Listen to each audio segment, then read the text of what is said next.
و اذا طلقتم النساء فبلغن اجلهن فامسكوهن بمعروف او سرحوهن بمعروف ولا تمسكوهن ضرارا لتعتدوا ومن يفعل ذلك فقد ظلم نفسه ولا تتخذوا آيات الله هزوا واذكروا نعمة الله عليكم وما أنزل عليكم من الكتاب والحكمة يعظكم به واتقوا الله واعلموا أن الله بكل شيء عليم.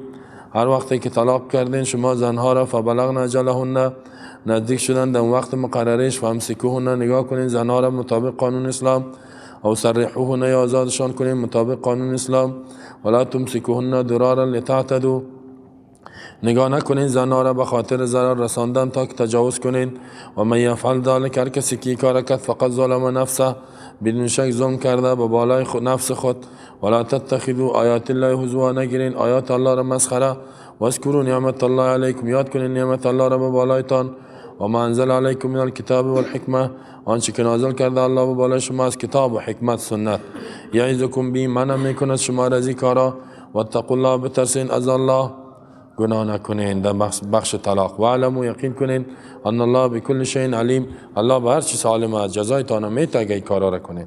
اینا بر شما خو همین گپ یاد گرفتین. اگه کسی زن خود 3 طلاق داده شما فتوا ندین خب که برو یک کس یا اینطوره این عالم میفهمه عالم حالات میفهمه چی گپ بگو برو پیش فلان عالم که چی میگه خب اینا میل شما گپ فهمیدین ولی حق فتوا دادن ندارین حق فتوا دادن نداره مفتی نمیشه زیرا این فتوا بسیار گپ داره دلایل داره شما هم قفا میدین دلیلش نفهمیدین حال دلایل و گپش و تفصیلاتش عالم میفهمه خب یک عالم میفهمه کسی 3 طلاق داد چیست اگر که در قانون مدنی افغانستان 3 را یک حساب کرده یک خود حنفی میگیره نه اینجا 4 مذهب در قانون برآمده خب 4 مذهب برآمده قانون هم اسلامی است ولی یک کسی از 4 مذهب برای چی میشه میگه بیخی کافر شد نه 4 تا کسی که 3 طلاق یک بگوی از 4 مذهب میبرای خب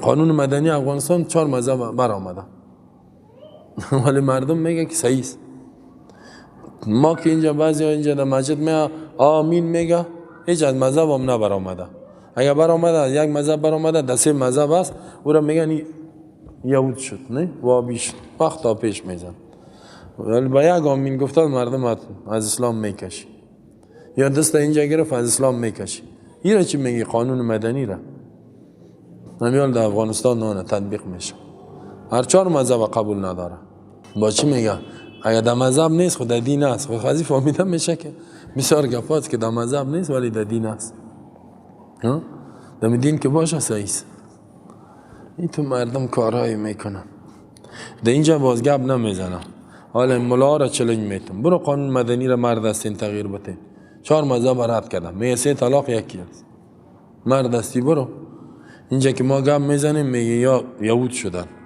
همیشه در اینجا در این آیت هدفش چی است احکام طلاق الله بیان کرد طریقه و شروط آدابش گفت حالا میگه ضرر نرسانین مشکل باشین طلاق که میتین در طلاق ضرر نرسانین الله میفرماید و اذا طلقتم النساء وقتی که طلاق میتین شما زنها را ای مردها یعنی مرد حق طلاق داره چی طلاق میتین طلاقا رجعیا طلاق رجعی میتین طلاق رجعی فبلغن اجلهن نزدیک میشود به وقت مقررشان خب فبلغن اجلهن نزدیک میشه به اون وقت مقرره یعنی چیست امیدتش نزدیک است که ختم شود 3 حیض است یا 3 پاکی است یا 3 ماه اگه حیض نمیبینه چی کنین که نزدیک شد فبلغنه تونه که برسه خب خلاص میشه اینجا بلوغ با معنی قربه نزدیک میشه اون وقتی که 3 حیض است مثلا 2-3 روزش مانده یا 3 پاکی 3 ماه است 2 روز مانده یا 3 روز مانده اینه میشه فکر کنین فامسکوهن بمعروف نگاه کنین خانم‌ها را مطابق قانون اسلام یعنی رجوع کنین بدون ضرر رساندن رجوع کنین او سرحوهن یا آزادش کنین بدون ضرر رساندن آزاد کردن چی است رجوع نکن که نکردی خودش اتومات خلاص میشه یا ای که یک طلاق داده بودی 2 تا یک طلاق دیگه هم میدی ولا تمسکوهن ضرارا، این جرات میکنه الله، منع نکنین زنها را به خاطر ضرر رساندن که ضرر برسانین، لتعتدوا، تا این که تجاوز بکنین، این کار نکنین. چطور؟ مثلا زن نگاه رجوع میکنه، میمانه رجوع که کرد چند وقت است به زبان روی بعد طلاقش میده، بعد میمانه که عدتش را پوره شدن شد، بعد رجوع میکنه، باز که رجوع کرد دو سه روز تیر شد، بعد طلاقش میده. باز این کار مشرکین میکن. به خاطر ضرر رساندن نگاه نه، یعنی رجوع نکنین که ضرر برسانین، ظلم کنین به بالایشان. یا به این خاطر یک کسی زن خود طلاق میده پس رجوع میکرد که پیسه بگیره، با طلاق میده تا که مجبورش میکرد که پیسه بده و دیگه وقتش به بالایش دراز کند. و من یفعل ذلک، هر کسی که کار کرد طلاق میده پس رجوع میکنه که بر زن ضرر برسانه، الله از قلب خبره. فقط ظلم نفسه، بدون شک کسی که ایره نگاه کرد به خاطر ضرر رساندن یا پیسه گرفتن، فقط ظلم نفسه، بدون شک ظلم کرده به بالای نفس خود. زیرا چه ظلم چی خدا به عذاب الله پیش کرد. این است که الله چقدر حقوق زن دفاع کرده، بر زن ضرر نرسانید. رسول الله هم در حجت الوداع گفت که فاتقوا الله فی النساء، الله بترسین درباره زنها، فاستوصوا بالنساء خیرا، خیرخواهی زنها را بکنین. حقوق زن خود در اسلام است. این کافره چی حقوق داده؟ نامش امانده حقوق زن. حجاب لباس توسو کو، این عقد شد. او خود تجاوز میشه، میگه خیر تجاوز شدی، تجاوز جنسی میکنیش، میگه این عقد شد. دیگه میگه از صبح 8 صبح برو تا 8 4 دیگر کار کو، یا تا 7 شب کار کو. خب کار که کلم نفس مکشیدی چی شد؟ این می عقد شد. میگه این می حقوق زنه، سرش بزور کار میکنه. در کشورهای امریکایی و اروپایی زن کار نکنه کسی کتش ازدواج نمیکنه، زن شوهر نان نمیته، نه تداوی میکنه، نه نان میته، نه نفقه، نه لباسی، چیز. زندگی اندیوالی است اونجا. اگر میگه یک بوجی برنج میخریم نیم پیسه را تو بده، نمیشه ما. روغن میخریم نیم میشه تو، نمیشه ما. خانه کرایه میگیریم نیم کرایه را تو بده، نمیشه ما. اینطوره. زن هر وقت از وظیفه مان بیکاره شد، بار دوش جامعه میشه، شوهر طلاقش میده. برو تو را کی نان دادم میتونه. در اسلام زن چقدر عزت داره، نانش سر شوهر، آبش سر شوهر، مریضیش، تداویش، لباسش، همه چیزش، خانوارشش. شوهرم میگه نان بیار، آب بیار، برنج بیار، روغن بیار، لباس بیار، شملق بیار، تداوی بیار، موتر بیار که مریض شدیم. نه، شوهر خادمه، میره. در غرب چیز کلی کار سر زن میکنن، تجاوزش هم میکنن. نامش مانده حقوق زن، تاوتریخوالی علی زنا. میگه تاوتریخوالی، میگه در افغانستان زن مثل بره واری ذبح میشه. بره مردا ذبح میشن، هیچ خانه ای نیست که سر زن ظلم نباشه. ایران بفهمین خب این تو ظلم است، ولی گپای ازوان بعد میاد ظلم از اینا هم خوشم نمیاد و اسلام هم میتونه است. ظلم افغانان باید از بین بره و گپای از اینا هم از بین بره. گپای از هم غرض آلود است. خب و میخوان زن عیاش کنن به نام حقوق زن، ولی ظلم است. ظلم واقعا است سر زن، بخوایی نخوایی. این ظلم است سر زن، حد نداره در افغانستان. یا تا شوهر برش یک سلام هم نمیده، میگه سلام بیتی کلان کار میشه. و من یفعل ذلک فقد ظلم نفسه، هر کسی کار کرد ظلم کرده به نفسش. ولا تتخذوا آیات الله هزوا، نگیرین آیات الله را مسخره، بازیچه. الله حکم کرد، این بازیچه نیست. استهزاء به احکام الله نکنین، به امر و نهیش مخالفت این استهزاء است. واذکروا نعمت الله علیکم، از این فهمیده میشه کسی مسئله طلاق چی بکنه خطرناک است و استهزاء در دین الله کفر است. واذکروا نعمت الله علیکم، یاد کنین نعمت الله را به بالایتان ای مؤمنین، فضل الله را که چی است؟ که هدایت کرد شما را به اسلام. و ما انزل علیکم، و اون نعمتی که الله نازل کرده به بالای شما چی است؟ من الکتاب از قرآن و الحکمت و سنت المطهره، سنت پاک. این اینجا چی؟ الله چی را نازل کرده؟ و ما انزل علیکم من الکتاب، کتاب قرآن. حکمت چی؟ سنت رسول الله. کسی از سنت انکار کنه کافر میشه، بگه هیچ سنت قبول ندارم، یا بگه که هیچ حدیث قبول ندارم. حدیث اینا الله میگه و ما انزل اون نعمتی که الله نازل کرده به بالایتان کتاب و سنت. قرآن بهترین نعمت است. خب این را چیز نکنین، این را کم نشمارین، همیشه بخوانین، همیشه کوشش کنین یاد بگیرین، همیشه این را در زندگیتان عملی کنین. و ما انزل علیکم من الکتاب والحکمه یعظکم به، یعظکم وعظ میکند شما را الله، پند میدهد. دواس امر و نهی است، منتان میکند از گناه، ترغیبتان میتبنی که واتقوا الله، بترسین از الله، از الله بترسین، نافرمانی الله را نکنین، احکامی که صادر کردگی است خصوصا در بخش طلاق. و علمو یقین بکنین ان الله بكل شیء علیم، الله به هر چیز عالم است، جزایتان میده اگر نافرمانی کنین. و اذا طلقتم النساء فبلغن اجلهن فلا تعضلوهن ان ينكحن ازواجهن اذا تراضوا بينهم بالمعروف ذلك يوعظ به من كان منكم يؤمن بالله واليوم الآخر ذلكم أزكى لكم وأطهر والله يعلم وأنتم لا تعلمون. وقتی که طلاق میتین زنها را ای شوهرها، فبلغن اجلهن، نزدیک میشه عدتشان وقتشان، فلا تعضلوهن، منع نکنین زنها را، منع نکنین، تنگشان نکنین، ان ينكحن ازواجهن، اینکه نکاح بکنن این زنها ازواجهن، شوهرای خودان را، اذا تراضوا بینهم بالمعروف، وقتی که راضی شوند از یک دیگر در بین خود مطابق قانون اسلام. ذلك یوعظ به من کان منکم یؤمن بالله والیوم الاخر، اینمی حکمی که شد وعظ کرده می شود به بمی من کسایی را کان منکم که از شما ایمان داره با الله والیوم الاخر، بر روز قیامت.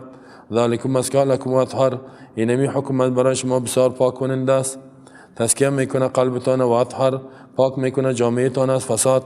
والله یعلم و انتم لا تعلمون، الله عالم است میفهمد شما نمیفهمین عواقب کارها را. چیزی که براتون گفتم میشه عمل کنین، الله فایده از این گپ میفهمه. در اینجا الله یک موضوع دیگر را بیان میکند. روایت شده که معقل ابن یسار زوج اخته رجلا من المسلمین، در سبب نزولش خواهر خدا به یک مرد مسلمان داد. معقل صحابی است در زمان نبی کریم صلی الله علیه و فکانت عنده ما کانت، خواهرش پیشم نفر بود، پیشم مسلمان تا یک وقتی را، ثم طلقها تطلیقتا، باز مشاورش را یک طلاق داد، لم یراجعها، رجوع نکرد حتی انقضت العده، عدتش خلاص شد. فهویها، این یک مک برتان گفتم خوب طلاق میست، یک دانه بتی خلاص، امیده تیر شد اتومات خلاص میشه.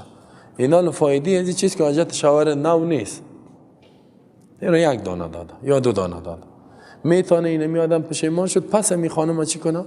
خواستگاری کنه. وقتی که عدتش تیر شد باز فهویها خواهش کرد همون شوهرشه که طلاق داده همی خانمه پشیمان شد، بعد از اینکه عدت تیر شد پشیمان شد. و هویت هو، زنم میلان نشان داد، خواهش کرد که آولا اشتباه کردیم، طلاق داد مرا، عدت تیر شد ولی من میخوایم امور بگیرم. ثم خطبها مال خطاب، باز خواستگاری کرد امی زن خود را به امرای خواستگارا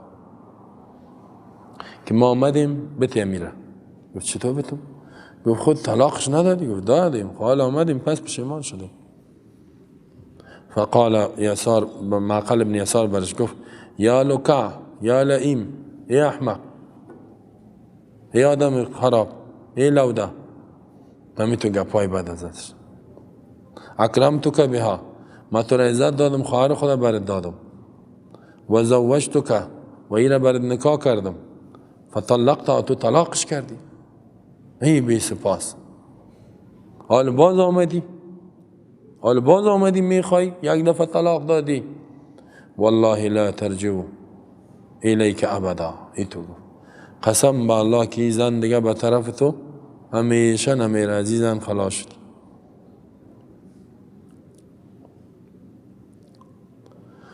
فعلم الله حاجته الیها، الله میفهمید که امی شوهر به این حاجت داره، نیازمنده، و میفهمید که زن هم میخواه شوهرش.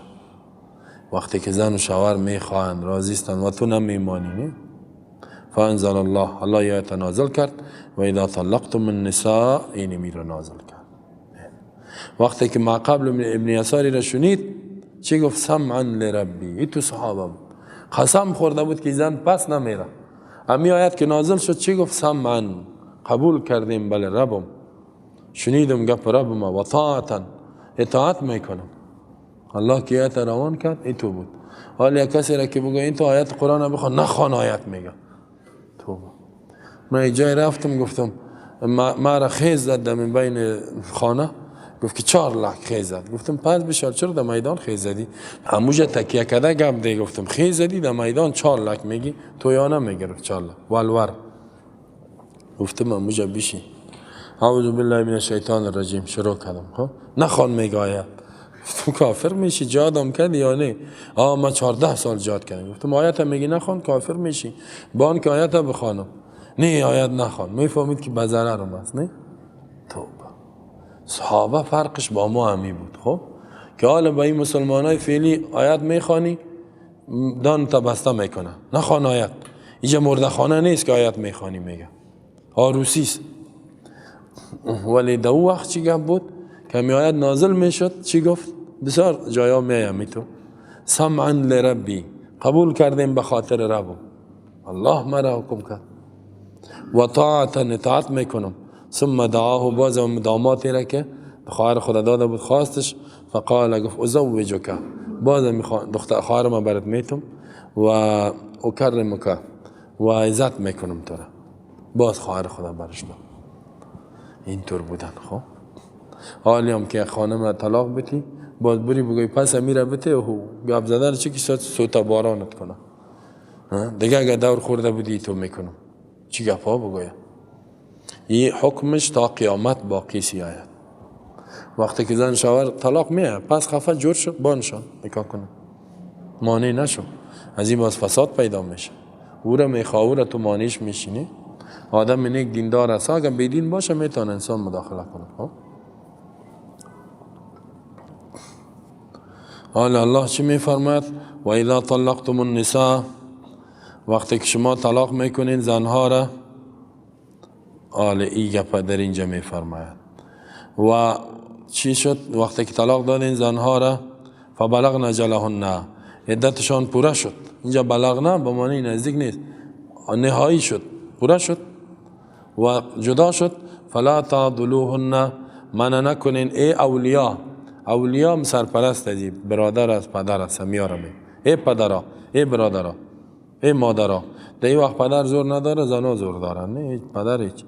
منع نکنین هن، امی زنها را، این کحن ازواجهن، این که نکاح بکنن امی زنها ازواجهن، شوهرای خودان را. اذا تراضوا بینهم بالمعروف، وقتی که راضی میشن در بینشان مطابق قانون اسلام. ای اولیاء منع نکنین که میخواهد که با زندگی اسلامی داشته باشن و علامات پشیمانی در وجودشان دیده میشه. هر کدامش خوش است که پس برای موجه پس که تم خانمش عروسی کنه. ذالک یوعظ به من کان منکم یؤمن بالله والیوم الاخر. ذالک، اینمی حکمی که بیان شد که گفتم ضرر نرسانین و منع نکنین. یوعظ و وعظ کرده می شود به اینمی احکام من کان یؤمن بالله والیوم الاخر، کسی که از شما ایمان داره با الله و روز قیامت. زیرایی نفع میگیره به می مواعظ شرعی. ذالکم ازکی لکم و اطهر، ذالکم اینمی وعظ نصیحت با آنچه که یاد شد و تمسک به امر الله. ازکی بسیار به خیر شما، به نفعتان شما را پاک میکنه قلبتان. و اطهر، و پاک میکنه جامعه را از گناه ها. زیرا اگه این دو دانه را نمانی شاید دست به فحشا بزنن. والله یعلم و انتم لا تعلمون، الله عالم است میفهمد شما علم ندارین. الله میفهمد که چی به خیرتان است، چی اصلاح است در قوانین و چی نیست. شما فقط اطاعت کنین، شما به بسیاری گپا منفعتش نمیفهمین. بعد از اینکه آیت نازل شد بازی چی گفتی صحابی؟ گفت سمعا لربی و طاعتا. این در صفت کل صحابه می تو آمده که در سورة آل عمران الله چی می فرماید؟ آمن الرسول بما انزل الیه من ربی والمؤمنون كل آمن بالله وملائكته وكتبه ورسله لا نفرق بين احد من رسله وقالوا سمعنا واطعنا غفرانك. سمعنا واطعنا، قبول کردیم اطاعت میکنیم، قبول کردیم عمل میکنیم. غفرانک، پاک هستید. غفرانک، مغفرت میخوایم از تو یا الله، ببخش گناه ما را. و الیک المسیر، به طرف تو ما میریم، زنده میشیم در قیامت. ما و شما باید همی تو باشیم. غیرت های افغانیگی زیر پای کن، غیرت اسلامی را بکر. افغانیت، در افغانیت جهالت است که در دوران مشرکین هم کم بود. این جهالت است. در دوران مشرکین نبود که خواستگاری برای پشت خانهش گرم 3 مرمی فیر کنه. حالا خواستگاری میره 3 مرمی میزنه. من در پشت این خانه آمدم، اگر میتی به من نمیتی کسی دختر عروسی کده نمیتونه. نه طلاق هم میته 3 مرمی فیر میکنه. ما این زن طلاق دادیم، هیچ کسی دیگه ایره گرفته نمیتونه. در دوران والله در دوران مشرکین قد جهالت بود؟ نه، هیچ من در تاریخ سراغ نداره. خواستگاری میکرد نمیداد، هیچ میتی خانه تاباد، نمیتی هم خانه تاباد. دوستیشان، محبتشان، خویشاوندیشان قطع نمیشه. حالا اگر مرمی فیر نکنه وقت کسی که نتا دوستی قطع میشه یا نه؟ خویشاوندی قطع میشه یا نه؟ قطع شد. رفتیم دختر خواستیم نداد، در سالها طرفش دور نمیخورم. خب یک زنه که طلاق بیتیاله دشمنی میشه یا نه؟ اولش خود کشتار میشه، اگر کشتار نشد چاقو و کارد میشه، اگر اون نشد رابطه قطع میشه یا نه؟ الله میگه رابطه تان قطع نکنین، دوست باشین. نکاح و طلاق اینا میاید. آمدی خواستگاری خانه ما دختر تبته، خواهر تبته، دید مالات خوب نبود، دلایل است، نشد، میبخشی، نشد، کار معامله ما شما نشد. پس اینجا نگو دیگه که ما فکر میکردم که چطور دیگه بسیار بعدم آمدی. نه، خوشت باید. چرا بدت باید؟ اینی کارا را موسو کنین، خب سخت مبارزه کنین علیه گپا. قضیه افغانستان جهالت است که میبینم ایران میمانه. سعی کو دنیجا یک فایده را میگه. قال الامام فخر الدین رازی، امی طلاق رجعی میگه چه فایده داره؟ یک دانه بس. میگه حکمت در اثبات حق رجعتی است که رجوع کنه. انسان وقتی که میگه به امرای رفیقش میباشه نمیفهمه که آیا مفارقت و جدایی میاد یا نه. وقتی که جدا شد در این وقت ظاهر میشه که برای آشکارا میشه که اگر الله ایره یک طلاق قمانی میگشتن از رجوع چقدر سخت میشه.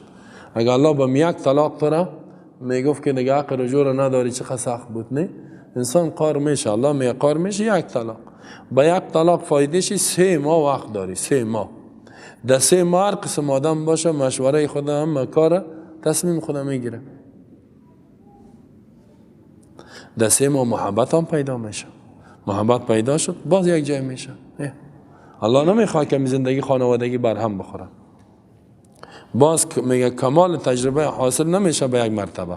یک مرتبه که طلاق دادی معلوم نمیشه. الله حق مراجعه 2 مرتبه. یک مرتبه طلاق دادی پشیمان شدی، با 2 مرتبه باز طلاق دادی، باز اینجا میبینی نه یک مرتبه باز امتحانش میکنی که آیا زندگی میکنی. اگر دیدی که زندگی خوب میکنه باز رجوع میکنی. در 3 مرتبه باز خلاص میشه. این دلالت میگه کمال رحمت الله، رأفتش به بنده هایش، شفقت الله به بنده هایش است.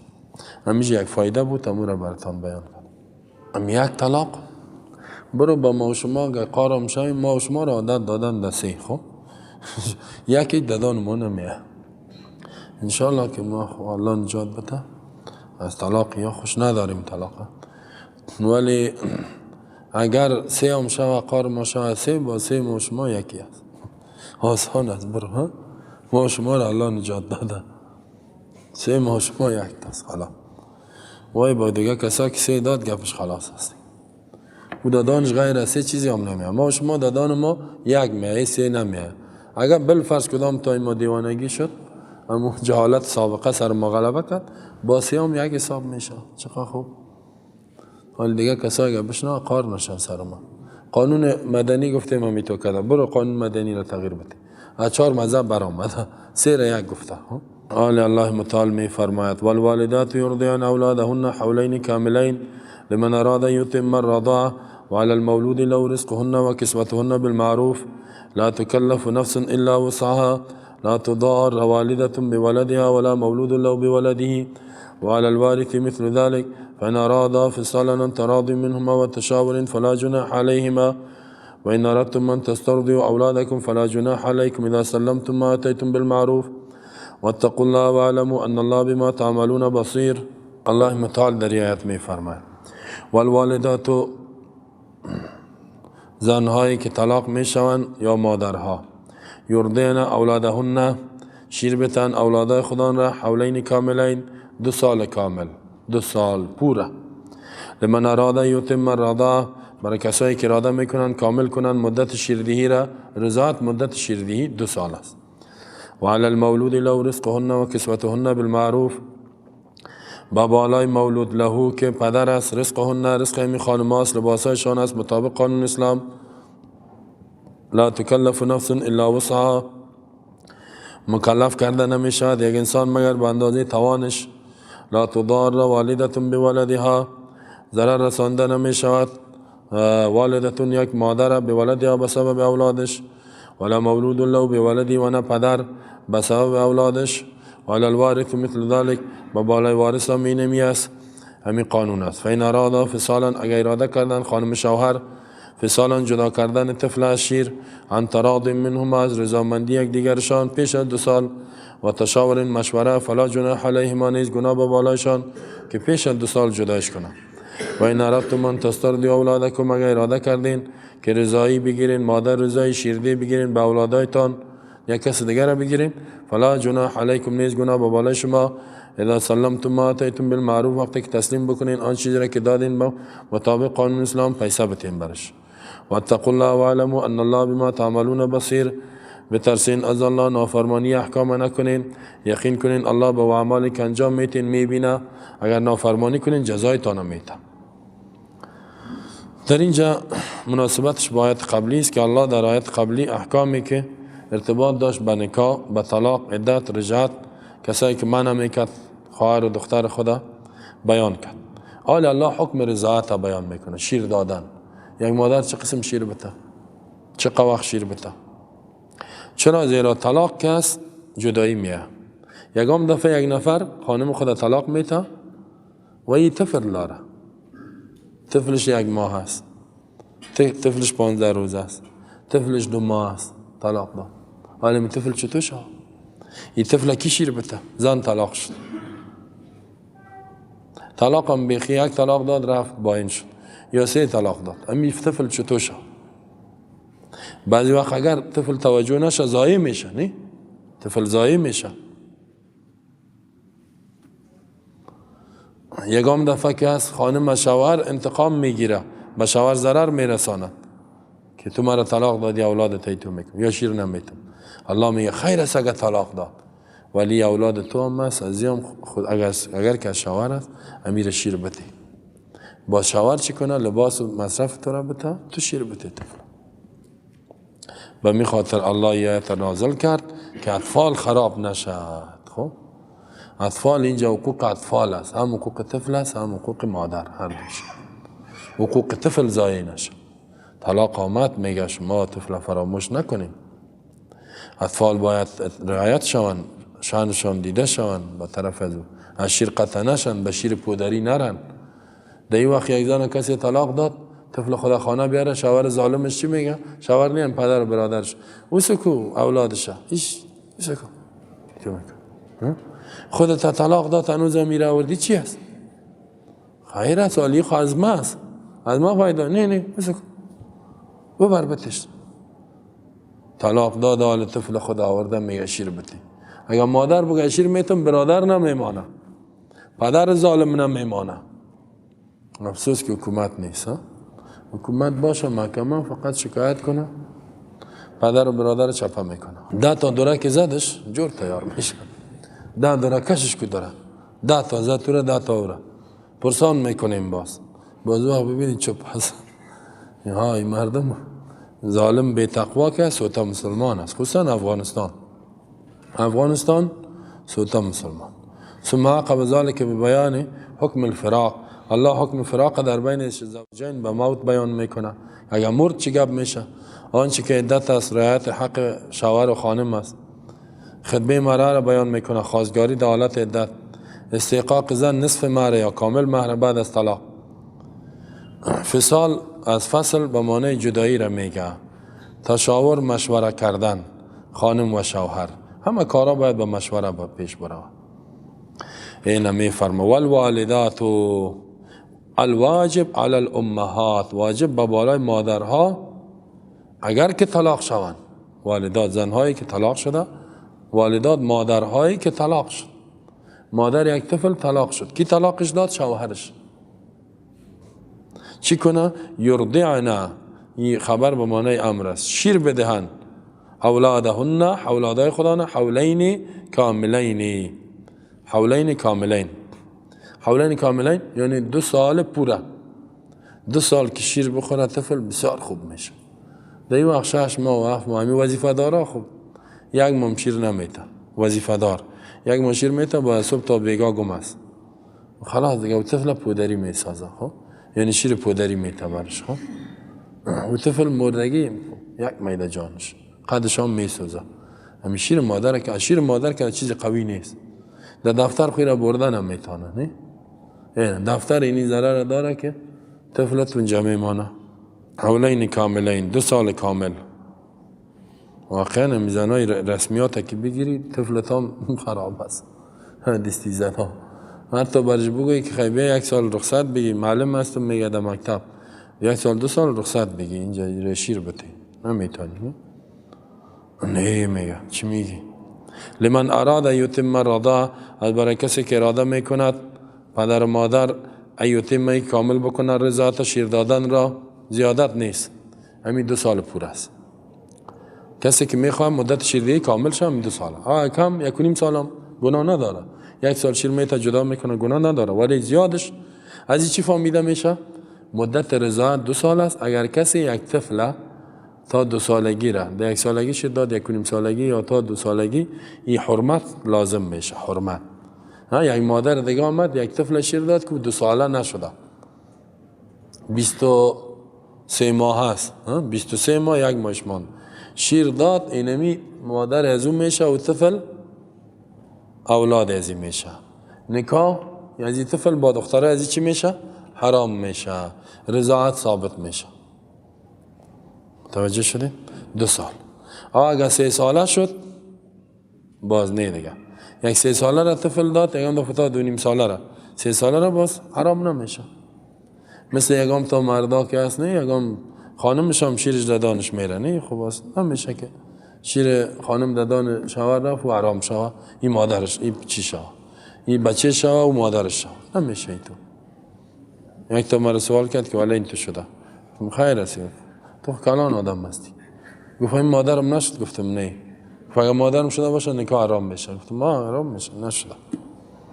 این 2 سال است، در اتفاق است اکثریت علما حنبلی، شافعی، مالکی، حتی از مذهب حنفی 2 امامش، امام محمد، امام ابو یوسف که شاگردای امام ابو حنیفه رحمه الله ایام میگن، با وجود که استادش میگن 2.5 سال حمل و فصال و 30 شهر از آیات استنباط کرده، وجه صریح نیست، اجتهاد کرده. 2.5 سال می تا 2.5 سال کسی شیر بته میگه اون مادر میشه، همون زن و این طفلش میشه. 2 سال اضافه، 2 سال 2 ماه 3 ماه 4 ماه تا 2.5، از 2.5 موسم میگه نمیشه. شاگردایش استاد خدا نگفت امام ابو حنیفه رحمه الله را بسیار دوست داریم، احترام داریم، در مذهبت هستیم، ولی اینجا نظرت مخالف است، قوی نیست، یا مخالف است یا قوی نیست، مطابق آیات نیست، رد کرد نظرش. امام صاحب و شاگردای خود از مذهب خود نکشید که برای از مذهب، حالا اینجا شور بخواه از مذهب نکشید. هر چی میگیم هستیم در این مذهب. مذهب امام صاحب میگه اذا صح الحدیث فهو مذهبی، حدیث صحیح مذهب هم هست. میگه نی ملای تعصب که داره، ملای تعصبی مذهبی نافهم هستن بیچاره، مطالعه نمیکنن. ما هم سابقه میتو بودم، شور میخورد یا کسی از مذهب میکشیدمش تا پیش میکردم، بس آن دیدم که غلط بودم این کارا، حال توبه کردیم. خب کسی که میخواد که مدت شیری پس 2 سال است، خب در 2 سال بعد رضاعت ثابت میشه. اینا رو سعی کنین. بعضی ها یک دختر گرفته که او شیر خورده و رضاعت هم خب مذهب حنفی میگم 1 دفعه، ولی 5 دفعه، اول 10 دفعه بود، ولی با 5 دفعه که شیر خورد خلاص میشه، حرام میشه. یک کسی یک دختر ازدواج کرده و او خواهر رضاییش بوده، باز پس آن دیگه 5 سال بعد خبر شد چی میگه؟ حالا 5 سال تیر شد اولاددار هم هستیم، چطور میشه؟ گفتم این خبر شدی خلاص شد دیگه. در حدیث صحیح میاد که بر رسول الله سلام یک کسی آمد این خواست ازدواج کند، یک کسی را یا ازدواج کرده بود، بازی برش گفته شد که شیر خورده، رضایی است خواهرته. این فکر کرد که آل خو این کار شده، نه که شده خیر دیگه. پیش رسول الله سلام آمد گفت یا رسول الله این به ما بعد از که نکاح کردم خبر دادن. و مثلا برش گفت فقط قیله لک، برای تو گفته شد. گفت هنوزم دو تال دادی؟ گفت بس دیگه جدا شو خلاص، حرام است برات گفته شد خلاص. و بینمی دختر باز همین مادرم حرام است، همین که شیر داده، یعنی بین این بچه کلان شد، همین زن هم گرفتن هم میتونه، میشه میزن بیوه باشه. این مادرش است، دخترایش که هست خواهرش هست. این دخترها به دیگه برادرایش میشه، به خاطر که اونا شیر نخوردن، برای دیگه برادرایش. ولی در اینجا در این بخش رضایت اینمی سستی ها را میکنن. 5 اولاد دارم، 5 تا داری، 10 تا داری، خلاص که دیگه خلاص شد. خبر شد که رضایی است، نفهمیدی، خب گپ خلاص شد. یک کسی دیگه نامزد شده بود، پسان گفتن که رضایی است، خود با کشتن میداد. خب من ایره دوست دارم. ظالم بیدین، بیادرت هم دوست داری؟ خیلی برو کت بیادرت دوست دارم. خدای مولا را در بته. خدا خودت در بته. من میگه چقدر کت ازی کارهای عاشقی کردم، آخر میگه این تو شد. من چه آرمانا بودم کت ازی عروسی کنم. نه ایجا اسلام، ما شما تابع اسلام هستیم. الحمدلله اسلام دین رحمت است. خب شرک داد باز خلاص میشه دیگه.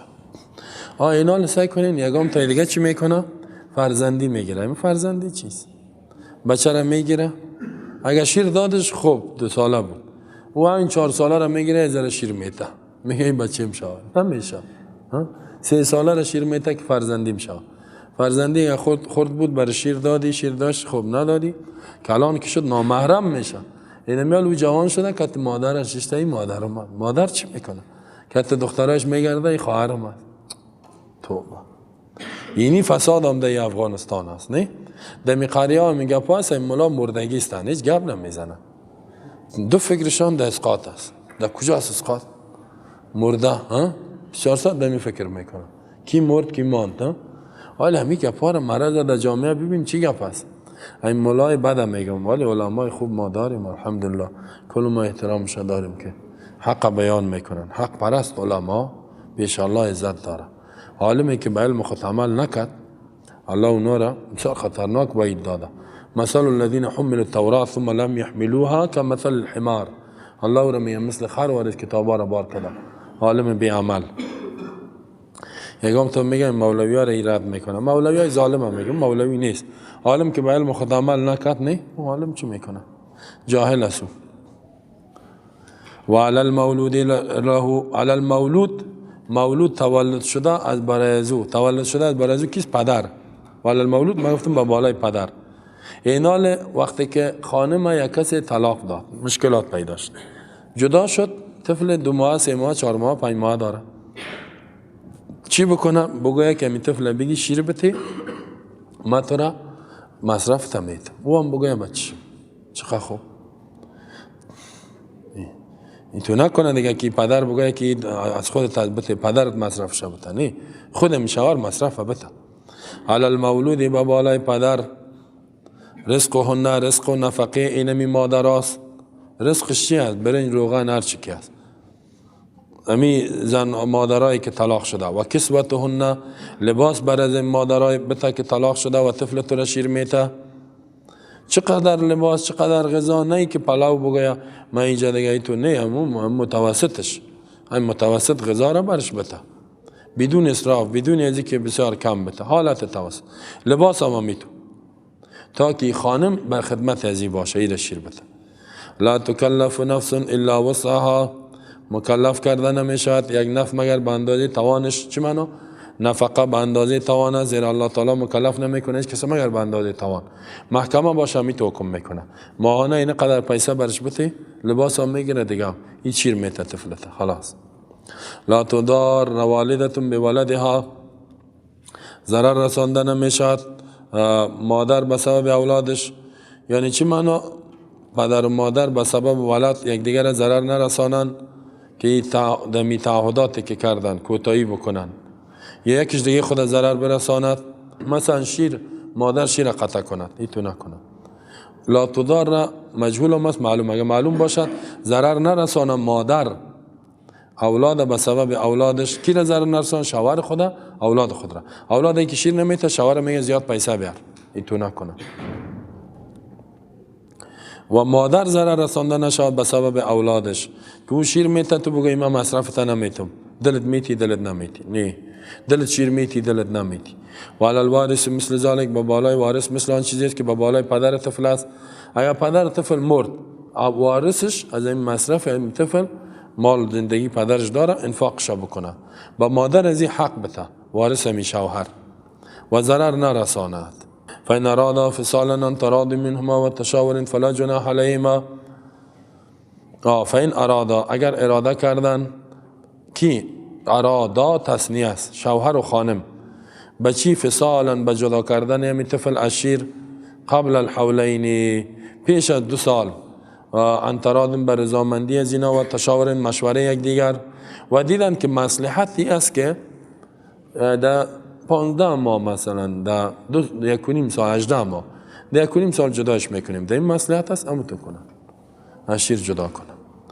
و این اردتم من تسترضی اولادکم، قال الله رب، اگر اراده کردین ای پدرها این که تسترضی دایی بگیرین، دایی که دایه که میگن، طلب کنین یک شیرده دیگر از برای اولادتان غیر از مادرش، به سبب عجز. مادر عاجز است، مریض شد، یا شیر نداره مسینش، نه شیر نداره، پس گناه نیست که یک خانم دیگر استخدام کنه، دیگه خانم استخدام کنه.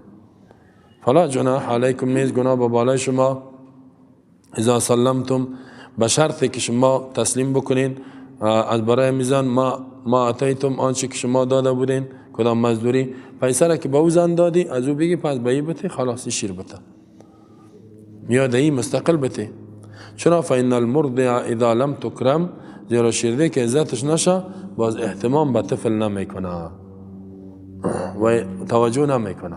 امی زن خوب هر چیز بته برش، نان شام بته، یکم ذره میوه بتش که خوب توجه کنه، خوب شیر بته همین طفل. واتقوا الله واعلموا، بترسین از الله، یقین کنین، ان الله بما تعملون بصیر، الله با اعمالی که انجام میتین میبینه، حالاتتان با جزایتان میتگه فرمان کنید. و در اینجا الله چی میفرماید؟ چقدر توجه کرد. مادر شیر نمیته با دلایل مختلف، دیگه کسی بگیره، دیگه مادران باید کمک کنن. اگه یک طفل کسی را بر ازو ببری، او میگه پس کو شوهرش میگه کو این طفل کیه؟ توبه، این کارا نیست. در اسلام سابق که بود عرب ها بسیار می عادت داشتن، طفل یک دیگر شیر میدادن. حتی همی تو یک بعضش بخی به پشت می کارا میگشت، این یک کاربار بود برشان، یکی از کار مشروع.